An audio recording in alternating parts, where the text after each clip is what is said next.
প্রচুর লাল কাঁকড়া দেখা যাচ্ছে, প্রচুর।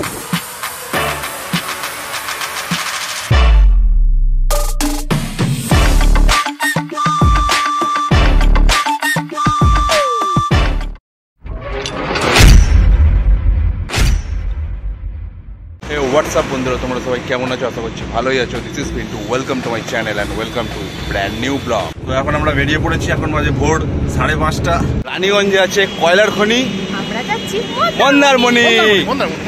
একটু নামলাম টি ব্রেক নেওয়ার জন্য, না হলে প্রচন্ড কিরকম ঘুম ঘুম পাচ্ছে।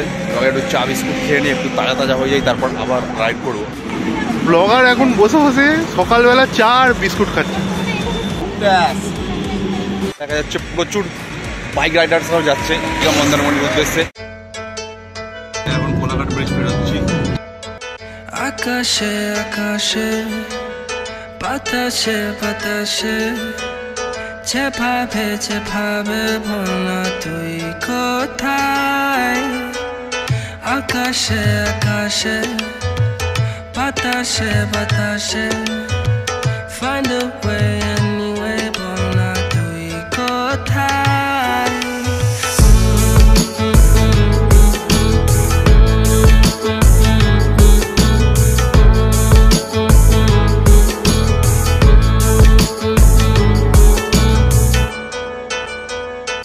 এই যেখানে এরকম মতো করা আছে, সুলভ শৌচালয়ের মতো দেখতে। তার পাশে এখানে যে মোড়টা, এই মোড়টাতেই ঢুকতে হবে মন্দারমণি যাওয়ার জন্য। এই গলিটা অনেকেই মিস করে। হ্যাঁ, এই গলিটা অনেকেই মিস করে, তাই জন্য দেখাচ্ছি। এখানে বাঁদিকটা এরকম সুলভ শৌচালয়ের মতো দেখতে পাবে। আর এটা চাউল খোলা মোড়, মোড় দিয়েই বাঁদিকে ঢুকলে এদিকেই মন্দারমণি।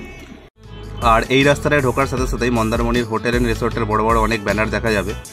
যদি বুকিং করে না আসো তাহলে এখান থেকে কল করে অথবা সরাসরি হোটেলে গিয়ে বুকিং করতে পারো। এই জায়গাটা দোকানগুলো সব কাঁকড়া আড়ত, এখানে সব কাঁকড়া পাওয়া যায়। ফাইনালি আমরা পৌঁছে গেছি মন্দারমণি। এই সময় নামলাম গাড়ি থেকে। আমরা আছি এই রিসোর্টটায়, হোটেল শঙ্কভিলা।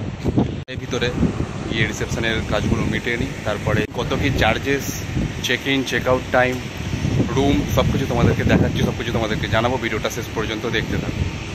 তো এটা হচ্ছে হোটেলের সমস্ত নিয়মাবলী, যেটা হোটেলের মেন গেটের বাইরে টাঙানো রয়েছে। Reception area. আর এখানে রুমের স্ট্রাকচার হচ্ছে অনেকটা এরকম। চলো ভিতরে ঢুকে দেখা যাক। এই হচ্ছে রুম। ওখানে এসি রয়েছে, ওপরে দুটো পাখাও রয়েছে, তা যেহেতু ডবল বেডরুম। এখানে একটা আয়না আছে, নিজেকে দেখে ছবি টবি তুলতে পারবে, ঝিকঝাক হতে পারবে। এখানে টিভিও রয়েছে, এখানে একটা টেবিলও রয়েছে। আর এখানটায় বারান্দা রয়েছে, যেখানে এসে বসে চিল করতে পারবে। আর এখান থেকে ভিউটা হচ্ছে দূরে পুরো সমুদ্র দেখা যাচ্ছে। আর এই হচ্ছে বাথরুম।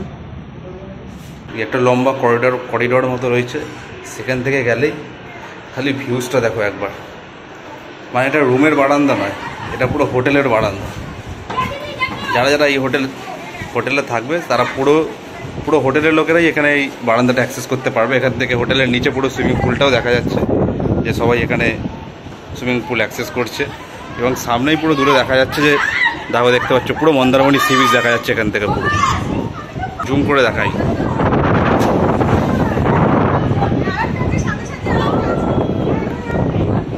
এর থেকে মনোরম দৃশ্য আর কি হতে পারে। এদিকেও বাদ বাকি পুরো লাইন দিয়ে পরপর পুরো হোটেল অ্যান্ড রিসোর্টগুলো পুরো দেখা যাচ্ছে, সবকটাই এই সমুদ্রের ধারে। আর হোটেলটার একদম নিকটবর্তী রয়েছে সি বিচ। তো সেই সি বিচটা তোমাদের দেখাচ্ছি, দেখো।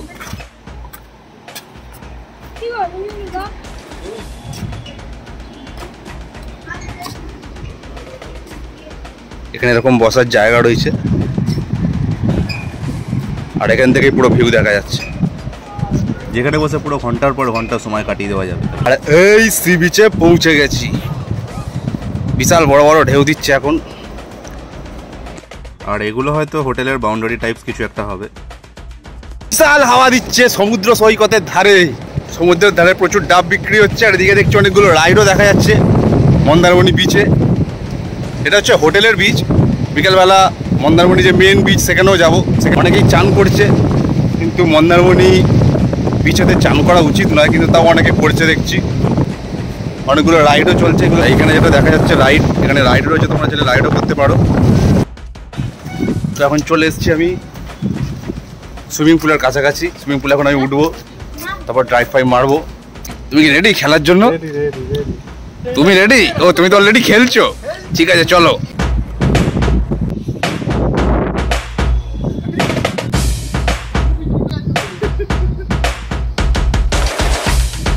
পানি পানি পানি পানি পানি পানি।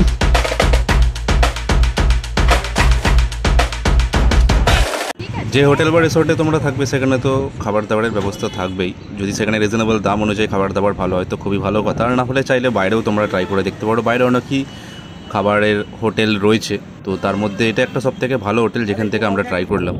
তো চাইলে তোমরা একবার ট্রাই করে দেখতে পারো। প্রত্যেক কটা আইটেম ভালো, প্রত্যেক কটা। মন্দারমণি এলে অন্তত একবার হলেও এখানে ট্রাই করে দেখো।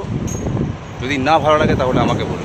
এই যে দেখি মন্দারমণি বিচ, যে রাস্তাটা দিয়ে এরকম ঢুকতে হয়, এখানে গাড়ির পার্কিংয়েরও ব্যবস্থা রয়েছে। আর এই রাস্তাটা দিয়ে সোজা গেলে ওখানে সি বিচ। আর মন্দারমণি মেন বিচে ঢোকার আগে এই মন্দিরটি পড়বে, যেটা খুবই সুন্দর।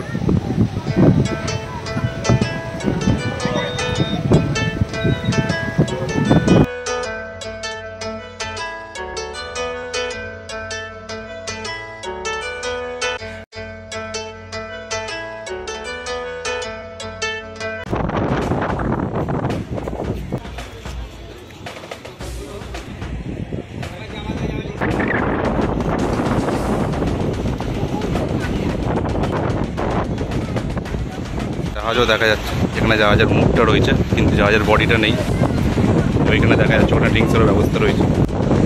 বিশাল জোরে হাওয়া দিচ্ছে আর বিশাল জোরে ঢেউ দিচ্ছে, মনে হচ্ছে যেন আমি নিজেই উড়ে চলে যাবো। ফোন তো দূরের কথা, ফোনকেও ধরে রাখতে পারছি না আমি।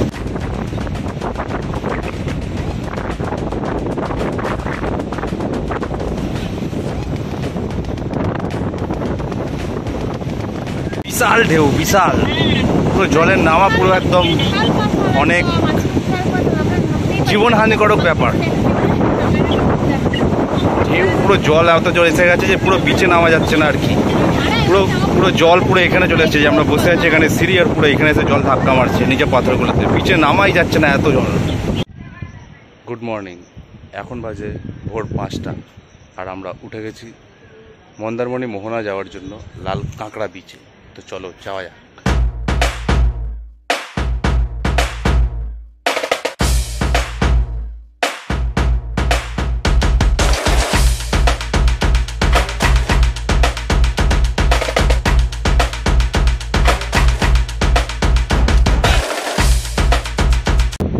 এখন চলে এসেছি মন্দারমণি মোহনায়। আমরা এখন আছি লাল কাঁকড়ার দেশে, আর এখানের ভিউটা জাস্ট অসাধারণ।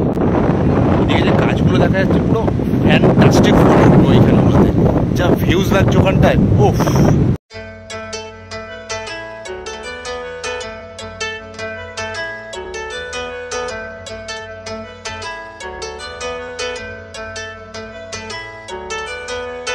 আকাশে আকাশে বাতাসে বাতাসে সূর্যটাও এই সবাই এখানে উঠলো। আর এই আমার পিছনে মন্দারমণি মোহনা বিচ।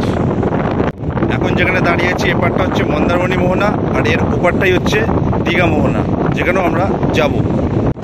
এই যেখানে গর্তগুলো দেখা যাচ্ছে, এই গর্তগুলো থেকেই বেরোচ্ছে, আর পায়ের আওয়াজ পেলেই স্যাট করে ঢুকে যাচ্ছে পুরো গর্তের মধ্যে। এটা কি জিনিস বুঝতে পারছি না, এটা কি জিনিস। যদি তোমরা জেনে থাকো কমেন্ট করে জানাও।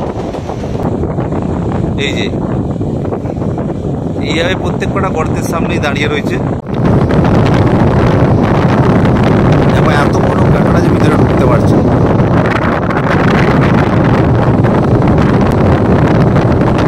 একটা দৌড়াচ্ছে।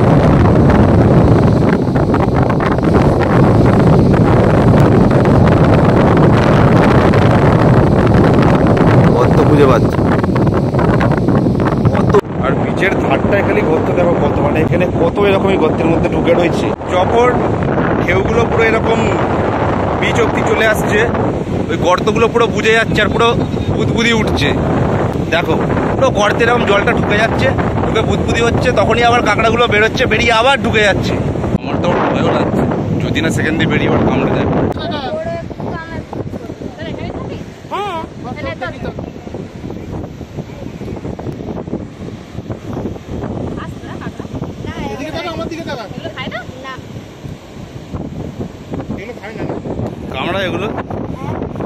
কামড়ায়?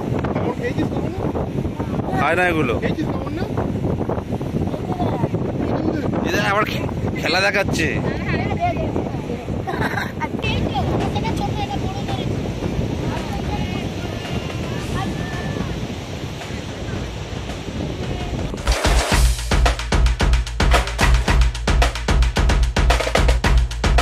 এই জায়গাটা দেখো, যা সুন্দর ভিউ। দূরে বসে কেমন ঢেউ খাচ্ছে দেখো। ওফ, প্রচুর লাল কাঁকড়া দেখা যাচ্ছে, প্রচুর। যত গর্ত দেখা যাচ্ছে প্রত্যেকটাতে লাল কাঁকড়া পুরো গর্তের সামনে সামনে দাঁড়িয়ে রয়েছে। আর একটু পায়ের আওয়াজ পেলেই, যতই পা টিপে যায় না কেন, একটু পায়ের আওয়াজ পেলেই 100 থেকে 200 মিটার দূর থেকেও পায়ের আওয়াজ পেলেই তারা গর্তের মধ্যে ঢুকে যাচ্ছে। তাও আমি যতটা পেরেছি দেখানোর চেষ্টা করলাম। এখানে কালু আমাদের গাড়ি পর্যন্ত ছেড়ে দিতে যাচ্ছে, গাড়ি পর্যন্ত ছাড়তে যাচ্ছে কালু। ফুল দায়িত্বে পোস্ট গার্ড এখানে মন্দারমণি। আমাদের সাথে তুই কি যাবি? চলো, টাটা। আর একটা কথা, যদি তোমরা লাল কাঁকড়া দেখতে চাও, মানে পুরো বীজ ভর্তি লাল কাঁকড়া, তাহলে কিন্তু যতটা পারবে সকাল সকাল আসার চেষ্টা করবে। মানে ওই 5টা থেকে 6টার মধ্যে এলেই হবে, এনাফ। কারণ তারপরে যদি আসো তাহলে কিন্তু এরকম জল উঠে যাবে, আর জল উঠে গেলেই কোনো কাঁকড়া দেখতে পারবে না। জল যেরকম এখন পুরো ভর্তি হয়ে গেছে, মানে ওপরে উঠে এসছে, জোয়ার এসছে। আর তাছাড়া ওরা নির্জন জায়গায় থাকতে ভালোবাসে। তো আমরা যখন গেছিলাম আর কি, সবার ফার্স্ট আমরাই গেছিলাম। তারপরে হয়তো আর একটা গাড়ি এসছে, একটা দল এসছে, তারাই দেখতে পেয়েছে। তারপরে আর যতজন লোক এসছে কেউ দেখতে পায়নি আর লাল কাঁকড়া। কারণ পায়ের আওয়াজ, মানে 100 থেকে 200 মিটার দূর থেকে পায়ের যে ভাইব্রেশন, সেটাতেই ওরা বুঝে আবার গর্তে ঢুকে যাচ্ছে। আর তাছাড়াও জল ওপরে চলে এলে এমনিও দেখতে পারবে না। তোমরা এখন যেমন দেখো জল ওপরে এসে গেছে, তো জল ওপরে এসে গেলে এমনিও তখন দেখতে পাবে না। তো ভিডিওটা যদি ভালো লেগে থাকে তাহলে অবশ্যই একটা লাইক করে দিও, কমেন্ট করে জানিও যে ভিডিওর কোন পার্টটা তোমাদের সব থেকে বেশি ভালো লাগলো, আর শেয়ার করতে ভুলো না। আর অবশ্যই চ্যানেলটাকে সাবস্ক্রাইব করে দিও। সাবস্ক্রাইব বাটনের পাশে যে বেল আইকনটা আছে সেটাকেও প্রেস করতে ভুলো না, কারণ যখনই আমি ইন ফিউচার ভবিষ্যতে এরকম কোনো ভিডিও দেবো যাতে সবার আগে তোমার কাছে নোটিফিকেশনটা পৌঁছে যায়। দেখা হচ্ছে নেক্সট কোনো ভিডিওতে খুব তাড়াতাড়ি। টিল দেন সুস্থ থেকো, ভালো থেকো, tata, bye bye, love you.